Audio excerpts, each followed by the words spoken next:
Ayun guys, dito na tayo sa ating tutorial version. So, ito yung virtual box yung gagamitin natin. No? Alternative kasi nga gusto natin mag-practice sa bahay pero wala naman tayong other PC na pwede natin mapaggamitan. So, ang gagawin niyo is magka-create kayo ng bagong PC. Click nyo lang yung new. Paano niyo nakita yung clinic ko. Kasi pag install niyo ng virtual box, yan yung una nyo makikita, plain.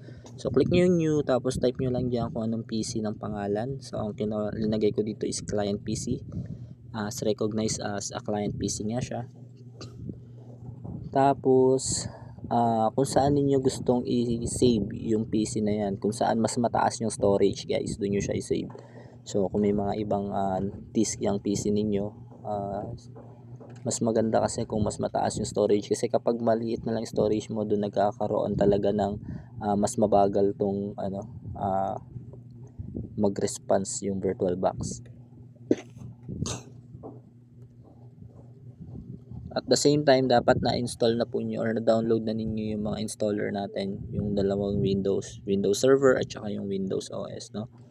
So kailangan na meron na po kayo ninyan nasa PC na ninyo, kasi yun yung gagamitin natin kapag mag-i-install na tayo ng OS dito sa mga virtual machine natin. So linipat ko lang ho siya dito sa drive F ko, nag-copy paste lang po ako dito.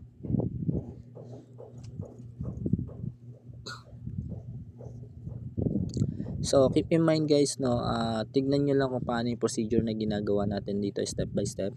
And since virtual box to guys, may mga part tayo na may hindi matatakel dito, like yung sa router, paano yung configuration ng router.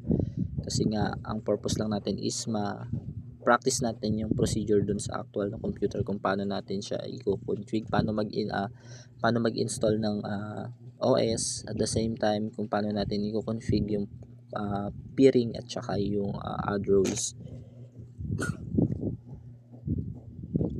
So ayan, since nalagay ko na yung aking first PC, which is yung server, na kapag create na tayo, kiklik ko lang yan.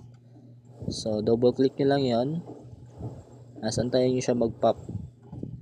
So as you can see, napakabagal talaga, ano? Mabigat talaga siya guys.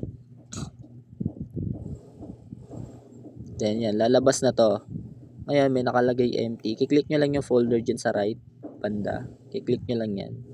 At dito na natin kailangan yung installer natin, yung mga Windows, yung SRV at saka yung Windows. So click nyo yung add. Tapos kung saan naka-save yung mga file na yon. Sa akin kasi nasa drive F siya. Tapos Windows installer, as yan na siya, SRB. Tapos mag-add pa ako ng isa, Windows, yung which is yung Windows. Click ko lang yan. I-add nyo lang yung dalawa na yan guys. Kaya dapat na-download nyo na siya bago kayo mag-simula dito, para naka-ready na. Then pagka na-add nyo na yung dalawa, click nyo lang yung choose.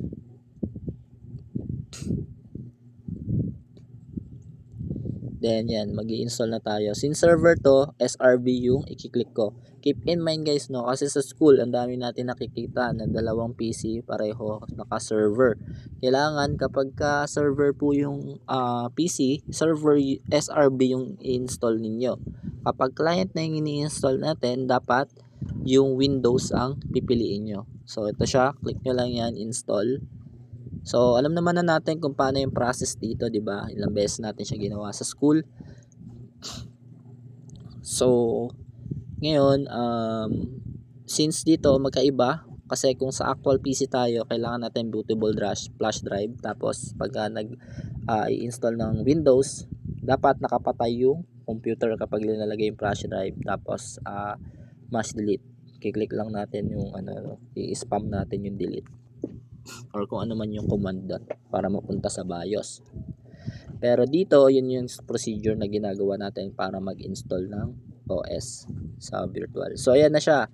Since nagawa na natin yung partition, alam nyo na yan guys, hindi ko na kailangan ituro yun, no? Kailangan nyo lang gawin is i-click nyo or follow through nyo lang kung ano yung nakita ninyo sa video, balikan nyo lang.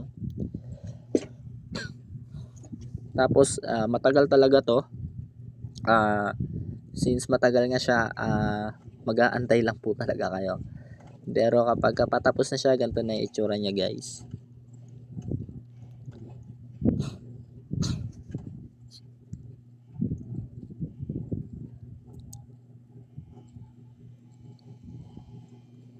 Ito yung sinasabi natin guys na kaya kailangan importante alamin natin yung procedure kasi ito yung matagal kapag ka na mali tayo ng process sa pag-i-install pa lang ng OS ang bagal na niyan, tagal. So wala kapano kung nasa assessment tayo, buti sana kung may magbibigay sila ng second chance or malay mo one take lang, tapos pagka hindi na natin nakuha, wala na, bagsak na. So at least kailangan ma-memorize lang natin. Paggawa ng password guys, ito importante, kailangan yung password ninyo memorize na ninyo, or yung simple na lang ninyo, and yung hindi ninyo walang maita-type na error na kung anumang letra baka ma-type ninyo, kasi kapag ka mali yung password ninyo, ilang beses tayo magre-restart ng PC, hindi nyo na ma-access to, uulit na naman kayo sa simula. So simplehan nyo lang, ginawa ko ditong password is password mismo na word, malaking P sa una, tapos password, then 01, tapos lagyan ko lang ng at sa dulo. So yun, tapos double check ko lang baka may mga pindot na ibang letra.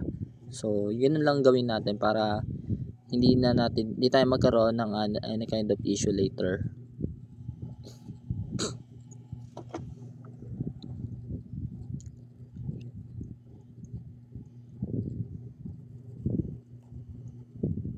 Kapag okay na yung dalawang password nyo, match naman na, click nyo lang yung finish.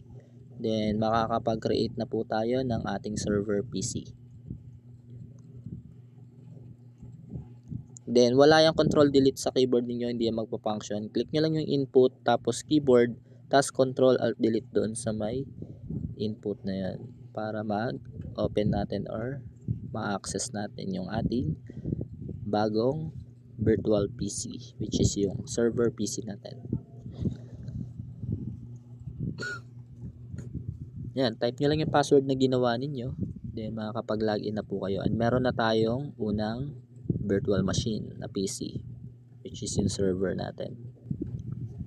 Tapos punta kayong settings diyan sa server PC na yan, network, tapos click nyo yung yung NAT na yan, papalitan nyo siya ng bridge adapter. Dapat naka-bridge siya guys, importante yon kasi yan yung magkakos ng ating connection ng internet kapag later makikita natin yan.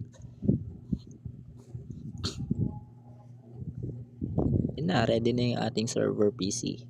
Ngayon proceed tayo sa client PC.